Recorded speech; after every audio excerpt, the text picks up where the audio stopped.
আসসালামু আলাইকুম। কালকে রাত্রিতে জিন্না ভাইয়ের তেলের দোকানে যেভাবে দুর্ঘটনা ঘটেছিল তারই ধারাবাহিকতা একটি ছোট্ট ভিডিও পেয়েছি।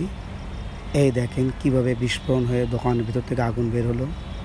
দোকানের সামনে মানুষজন ছিল,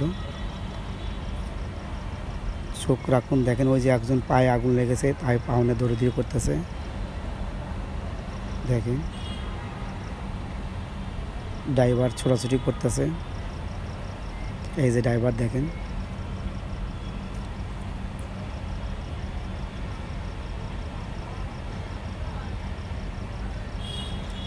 আবার একটি বিস্ফোরণ হবে।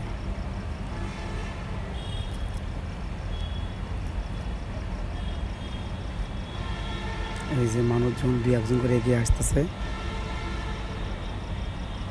এই যে দোকানের ভিতরে আর একটি লোক ঢুকবে, ঢোকার পরে আবার বিস্ফোরণ হবে। এই যে একজন দোকানের ভিতরে ঢোকার চেষ্টা করতেছে। এই যে দোকানে ঢুকেছে, এই যে দেখেন আবার বিস্ফোরণ, এই যে আবার বিস্ফোরণ হয়ে গেল। অবশ্যই আপনারা কমেন্ট শেয়ার করবেন, বেশি বেশি লাইক দিবেন, অন্যকে দেখার সুযোগ করে দিবেন।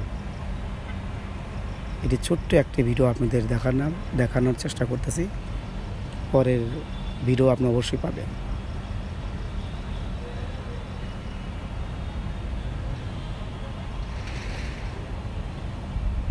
কালকের রাত্রিতে ভয়াবহ যে সিনারি, যে কোনো মানুষের দেখে তার গায়ের লোম শিংড়ে উঠবে, অবশ্যই তাই ভয়ে কাঁপতে উঠবে। কী এক ভয়াবহ চিত্র! অবশ্যই আমার ফেসবুক প্লাস ইউটিউব বন্ধু-বান্ধবদের অবশ্যই বলবো এই ভিডিওটা বেশি বেশি করে শেয়ার করবেন। এই যে বাসার ভিতর লোক বের হয়ে চলে গেল, বেশি বেশি করে শেয়ার করবেন, কমেন্টস করবেন, লাইক করবেন, অন্যকে দেখার সুযোগ করে দেবেন। সকলকে ধন্যবাদ। পরের ভিডিও দেখার অপেক্ষা থাকুন। ধন্যবাদ।